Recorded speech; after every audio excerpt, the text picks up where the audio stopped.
Umefuata nini hapa? Si nimekufuata wewe mke wangu Rita. Wewe una akili sawa sawa lakini.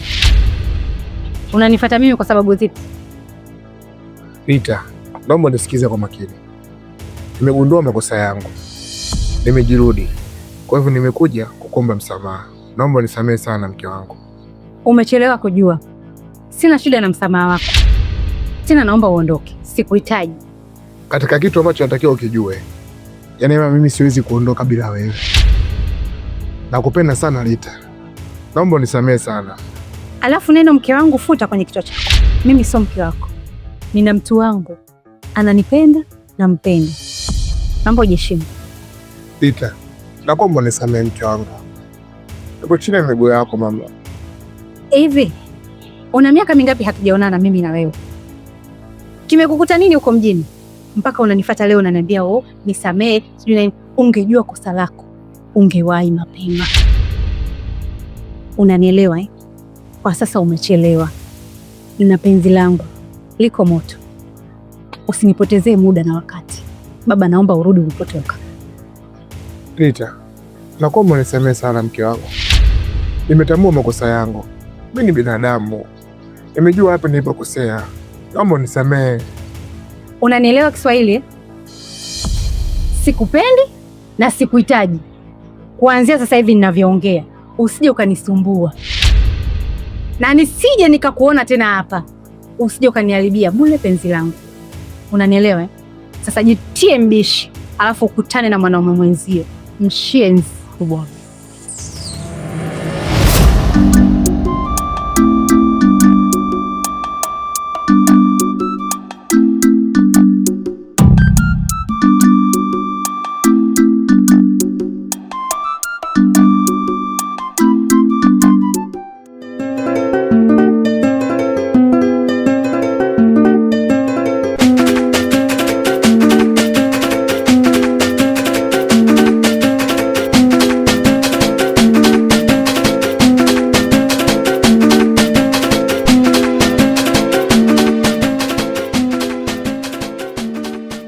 Mwanaume ananionaje mimi? Yaani hela nimeweka ndani kwa ajili ya matumizi yetu wote. Asa ameitumia jamani, ameondoka nayo, ameipeleka wapi? Na mimi ni mtu wa kumtafutia hela. Sasa subiri leo nitamuonyesha. Yaani uko unapoenda kumfuata. Yaani atajua kama mimi mwanamke wake au danga lake. Subiri nikamuonyesha.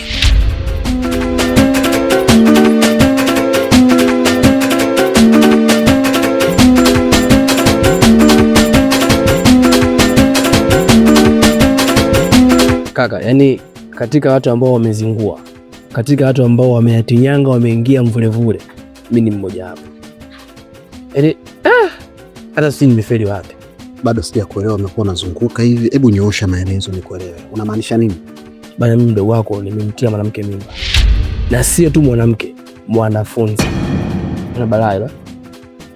Sasa nimekaa nimeskuti, nikaona katika watu wa karibu yangu ambao at least wana busara, anaweza kanishauri vitu. Wewe ni mmoja hapo. Wengine wote mandemo, hamna kitu. Ni kweli mimi na busara, lakini sio kwenye msara na maadhi. Hapo nakukataa mdogo wangu, labda nikwambie ukweli. Ndio maana nimekuja wako unisaidie bwana. Sababu najua kweli nimezingua, nimekosea.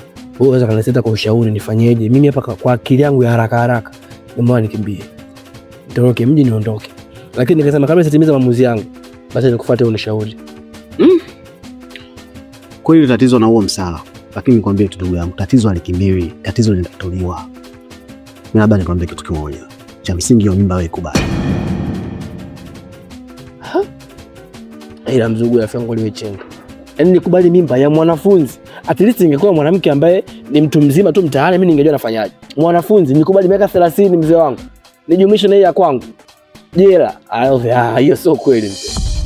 Wewe umekuja kwa master plan. Unachotakiwa kunisikiliza mimi, sio chingine. Wewe kubali, alafu niachie mimi tufanye.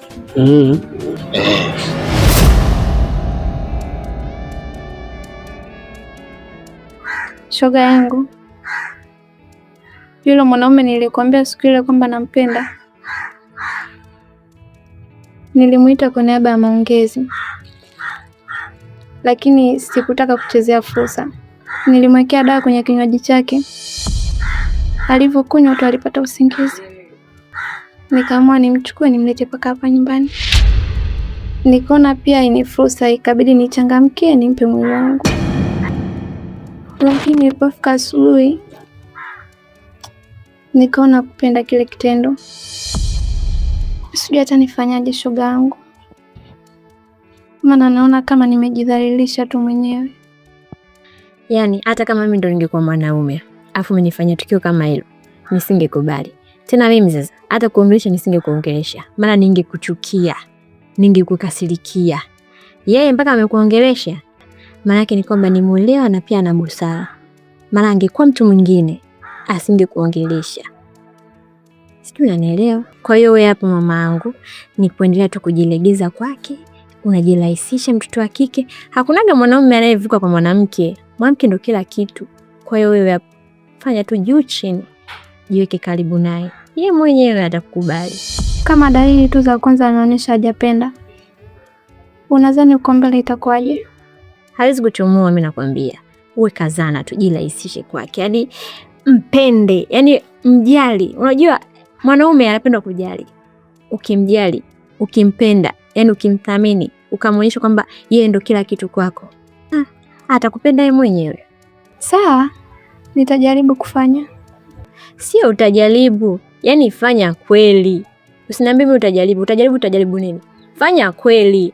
Ukifanya mzaa utapotea, shauri yako.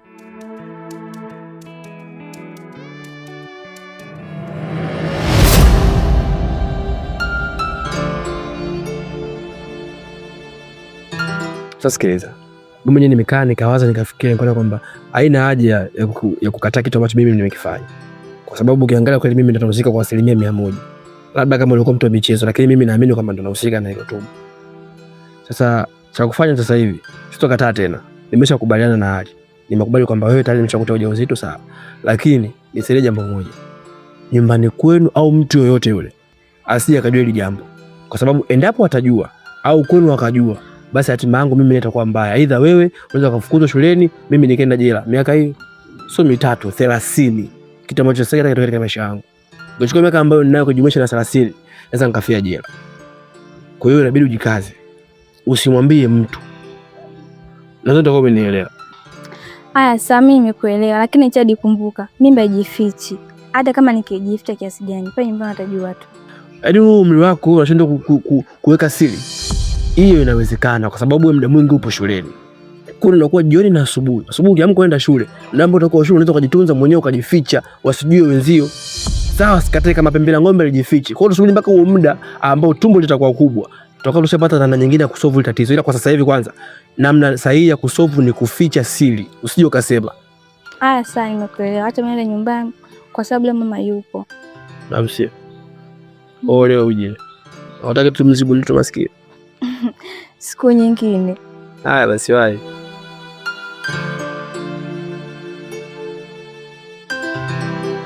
Hakuna mtu ambaye anaweza kaenda kwenye ofisi ya mtu akachukua pesa kama hajaifanyia kazi. Ndio hivyo hivyo ambavyo ulivyofanya wewe. Ni kunitoa nguo zangu na kufanya kile kitu ambacho hatujakubaliana kati yangu mimi na wewe. Wewe unaona ni sawa ulichokifanya? Ndio maana nimeamua nikuombe msamaha. Kwa sababu najua kitendo nilichokifanya si kizuri. Mimi sidhani kama unakosa juu yangu. Na nilishakusamehe muda mrefu sana. Huenda ndo tabia yako ambayo umeizoea. Kwa hiyo siwezi nikakuwekea chuki yoyote. Neno sawa. Usinifikirie vibaya Miki. Nilijikuta tu na hisia na wewe. Ndio maana nikaamua kufanya vile. Lakini mimi mwenyewe mpaka leo najutia. Kwa sababu nimejidhalilisha pia mimi mwenyewe mwili wangu kwako. Kwa sababu wewe ni mtu ambaye huna hisia na mimi. Naomba unisamehe sana Miki. Tambua mimi ni binadamu. Na hakuna mwanadamu aliyekamilika. Sina sifa ya malaika. Naomba unisamehe sana. Mimi nimekusamehe. Na sidhani kama unakosa juu yangu. Moyo wangu kwako unaning'inia. Nakupa kusema naona kama nitakosea.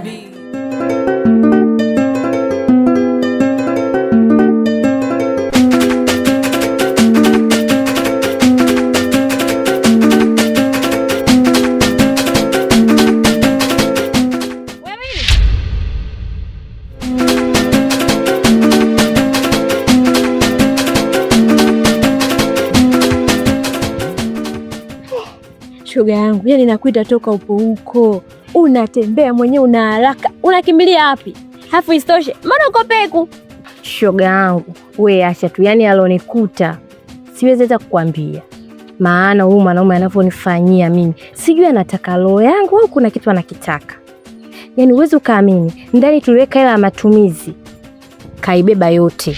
Leo hatuna kitu chochote cha kutumia mle ndani. Yani hapo unavyoniona, nimetembea kila kilabu, hayupo. Kila sehemu ninayojua labda nitamkuta mume wangu, hayupo. Sijui kaenda wapi. Na nimechoka. Na kuonea huruma shoga yangu. Sijui ni nani alikutuma kwa leo na yule mlevi jamani. Wewe naye uko na wanaume wengine? Sema pole shoga yangu, lakini unapozurura hivyo unajichosha bure. Huwezi kumuona. Mtu mwenyewe ule unamjua. Saizi utamkuta kilabu hiki, saizi kilabu hiki, muda huu kilabu hiki. Utampatia wapi mamangu? Na kama hivi nasema ushazunguka vilabu vyote hujampata. Sasa huko unakwenda utampata wapi? Yaani hapa ni bora tuende nyumbani ukapumzike mamangu. Kwa kweli mwaka huu nimepatikana. Ila mimi naona hata nisikate tamaa. Niende hiki cha mwisho, nikimkosa hapo niende nyumbani nikatulie nimsubiri. Najua kurudi atarudi hata kama atachelewa. Ni kweli, atarudi tu nyumbani, maana si pale ndo kwake. Atarudi, ila atakavorudi ela shamaliza. Kwa hiyo nikupe tu pole shoga yangu. Haya sasa shoga yangu, kweli basi. Yana, tu tunaangalia na wanaume wa kuolewa nao.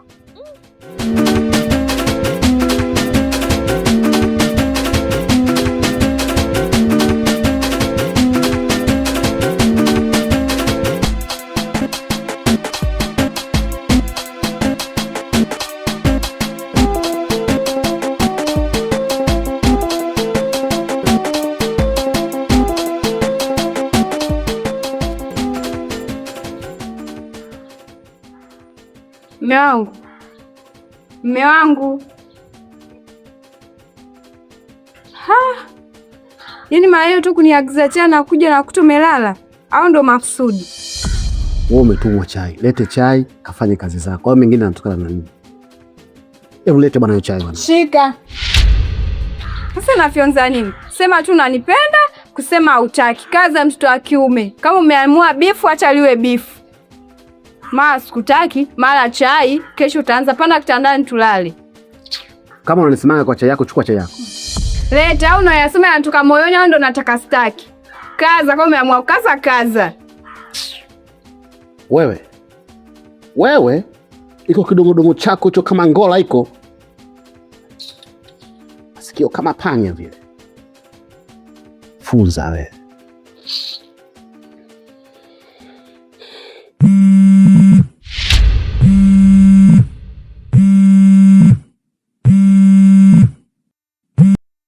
Halo. Akeno. Akeno, hebu acha kwanza mambo hayo. Hiyo ni hela. Kama hela ataka madirisha wangapi? Nakuja sasa hivi hapo. Madirisha tunamtengenezea kesho kuto tumwambia tunayapata Sasa tunaachaje hela? Sasa ujinga wewe. Asi jamani unaenda wapi? Sasa unywe chai kwanza ndo uondoke. Tunafanya mpango wa pesa kwanza alafu chai baadaye. Asa uko unaniagiza chai yani kama unajua unafanya mazingira ya pesa. Kunywa chai ndo uondoke. Wewe mwenda wazimu ni kwani chai na pesa kipi bora? Bora chai. Sasa kama bora chai kunywa mwenyewe.